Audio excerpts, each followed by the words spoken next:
नमस्कार साथियों, इस वीडियो में हम वापस जो है कवर करने वाले हैं प्राचीन जो है भारत के इतिहास से जुड़े महत्वपूर्ण प्रश्न है। और इसमें कुल जो है 14 एमसीक्यू लिए गए हैं और ये प्राचीन भारत के इतिहास की जो है छठी वीडियो है और ये अंतिम वीडियो है। अब इतने जितने प्रश्न इसमें करा दिए गए हैं, आपको इससे बाहर जो है एक भी प्रश्न क्या है अब देखने को नहीं मिलने वाले हैं। तो रेलवे एग्जाम में अगर बात करें, ग्रुप डी के एग्जाम में अगर हम बात कर लें या एनटीपीसी एग्जाम की बात करें, तो इससे बार आपको प्राचीन भारत के जो है प्रश्न देखने को नहीं मिलने वाले। अगर पूरा प्रश्न आप कवर किए हैं तो सभी 6 वीडियो हमने बोला था आएंगे और बिल्कुल सिलेक्टेड प्रश्न ये सभी हैं और बिल्कुल बेहतरीन तरीके से जो है तैयार ये किए गए हैं।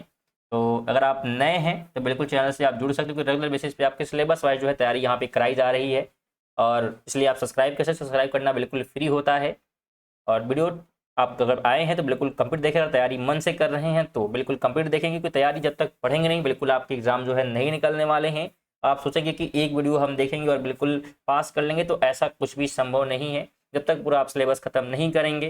ठीक है, क्या चीज़ें पढ़ना है ये भी जानना जरूरी है, क्योंकि आप कुछ भी अगर पढ़ते जा रहे हैं आपके सिलेबस में वो चीज़ें हैं ही नहीं तो फिर पढ़ने कोई मतलब निकलता नहीं। इसलिए क्या है, जो चीज़ें सिलेबस में उसके हिसाब से हमेशा पढ़ें और इसलिए क्या है कंप्लीट जरूर सिलेबस करें। देखिए, पहले प्रश्न की बात करें तो कहा जा रहा है कि हम्पी में स्मारक चिन्हों का समूह विश्व विरासत स्थल किस राज्य में स्थित है। यहाँ पूछा जा रहा है कि हम्पी में स्मारक चिन्हों का जो समूह है जो कि विश्व विरासत स्थल की बात अगर करें तो उसमें भी शामिल है, ये किस राज्य में जो है स्थित है। तो यह है कर्नाटक में। कहाँ पे है? तो कर्नाटक में। तो बिल्कुल ऑप्शन सेकंड जो है आप इसे ध्यान रखेंगे। चलिए आगे बढ़ते हैं। अगले प्रश्न की बात करें तो निम्न में से किस शल्य चिकित्सक के जनक के रूप में जो है जाना जाता है। शल्य जो है चिकित्सक के रूप में जो है किसे जाना जाता है, तो नाम आप ध्यान रखेंगे। नाम क्या है? तो बिल्कुल सुश्रुत। क्या नाम है? सुश्रुत नाम है। ऑप्शन नंबर 3 इसका राइट हो जाएगा। ध्यान रखेंगे, सुश्रुत को जो है प्लास्टिक सर्जरी का जनक माना जाता है। क्या कहते हैं? तो प्लास्टिक सर्जरी का जो है जनक भी कहा जाता है। तो बिल्कुल आप ध्यान रखेंगे। अगले प्रश्न की बात करें, निम्नलिखित में से किसने औषधियों के संबंध में प्राचीन विज्ञान पर आधारित पुस्तक लिखी थी। औषधियों के संबंध में प्राचीन विज्ञान पर जो है आधारित पुस्तक की बात करेंगे तो यह लिखा गया था चरक के द्वारा। ऑप्शन नंबर 4 हो जाएगा। बात करें इनके बारे में तो ध्यान रखेंगे, उनको जो है चरक की बात अगर हम करें तो इन्होंने जो है चरक संहिता नामक जो है ग्रंथ लिखा है। इसमें चिकित्सा के बारे में क्या है बताया गया है और इन्हें जो है फादर ऑफ मेडिसिन के नाम से भी जानते हैं। फादर ऑफ मेडिसिन के नाम से भी जानते हैं चरक को। तो ये आप ध्यान रखेंगे। अगला प्रश्न है, निम्नलिखित में से किसने शल्य चिकित्सा पर प्राचीन वैज्ञानिक पुस्तक लिखी। शल्य चिकित्सा पर प्राचीन वैज्ञानिक पुस्तक जो है किसने लिखी है, तो ये लिखा गया है सुश्रुत के द्वारा। ऑप्शन नंबर 2 राइट होगा। आई थिंक ये प्रश्न जो है 2 बार हो चुका है आई थिंक।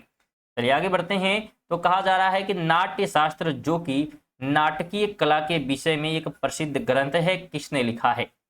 नाट्य शास्त्र की बात हो रही है तो ध्यान रखेंगे यह लिखा गया है भरत मुनि के द्वारा। किसके द्वारा? तो भरत मुनि के द्वारा। ऑप्शन नंबर 3 इसका राइट हो जाएगा। ठीक है, चलिए आगे बात करें अगले हम प्रश्न की।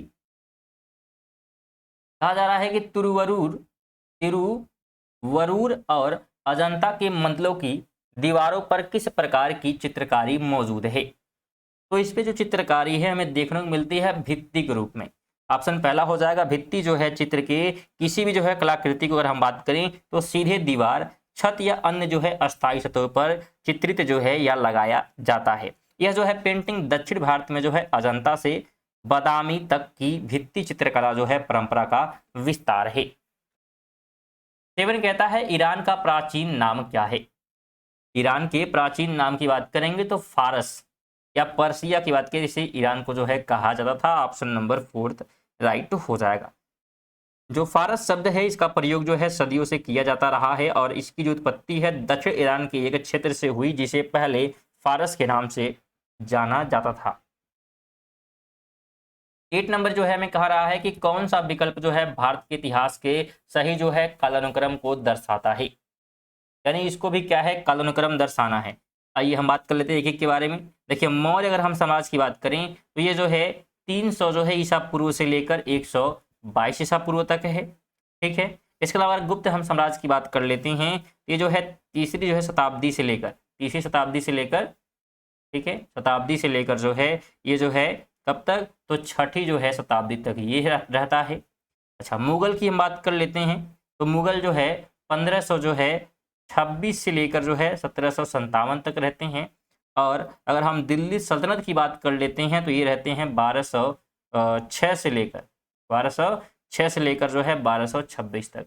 अब इसको जो है सही जो है कालानुक्रम अगर व्यवस्थित करें तो सबसे पहले जो अगर हम बात करें तो मौर्य जो है आ जाएंगे। कौन आ जाएंगे, तो मौर्य साम्राज्य। सेकंड पे जो है गुप्त साम्राज्य। तो अगर देखें तो क्यू और पी, तो क्यू हमारा एक है यहाँ पे और यहाँ भी, अच्छा दो जगह जो है क्यू पी यहाँ भी दे दिया है। अच्छा, तीसरे पे बात कर लेते हैं। तो तीसरे पे जो है दिल्ली सल्तनत होना चाहिए, यानी कि एस होना चाहिए और ये पहला हो जाएगा इस हिसाब से, तो बिल्कुल आप टिक कर देंगे। 9 कहता है उस महान जो है व्यक्ति का नाम बताइए जिसने भारत में बीज गणित के क्षेत्र में महत्वपूर्ण योगदान दिया। तो बीज गणित के क्षेत्र में जो है महत्वपूर्ण योगदान जो है दिया गया था आर्यभट्ट के द्वारा। ऑप्शन नंबर पहला इसका जो है राइट यहाँ पे हो जाएगा। ध्यान रखेंगे, आर्यभट्ट को जो है बीज गणित के जनक की उपाधि उनकी जो है उल्लेखनीय जो है समझ और इसका उपयोग करने वाले प्रणालियों की जो है संख्या के कारण जो है दी गई थी। आर्यभट्ट ने पाई के मान को जो है 2 स्थान तक क्या किया था, तो 3.14 तक क्या है सही ढंग से निकाला था। तो ये ध्यान रखेंगे।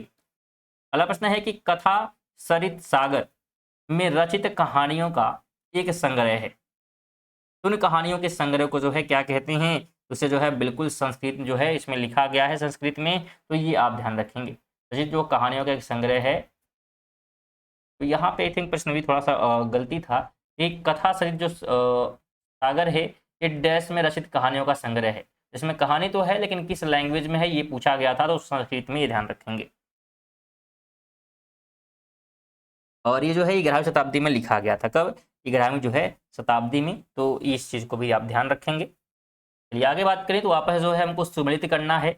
आइए मैच हम लोग करते हैं यहाँ पे, कौन जो है किसमें जो है मैच होगा। देखिए पढ़ने की बात करेंगे तो अष्टाध्यायी जो है इनके द्वारा क्या है, तो बिल्कुल लिखा गया, जो कि एक व्याकरण का ग्रंथ है। कैसा ग्रंथ है, व्याकरण का, जो कि संस्कृत में लिखा गया है। ठीक है, हाल की बात करेंगे तो गाथा जो है सप्तशती इनके द्वारा क्या है लिखा गया है। और ये जो है 7 अध्याय में क्या है विभाजित है। इसमें जो है बिल्कुल छंद कविताएं शामिल हैं। कालिदास की बात हम कर लेते हैं तो मालविकाग्निमित्रम ये इनके द्वारा क्या है लिखा गया, जो कि राजा अग्निमित्र और उनकी रानी की जो है दासी मालविका की जो है कहानी का वर्णन जो है यहाँ पे किया गया है।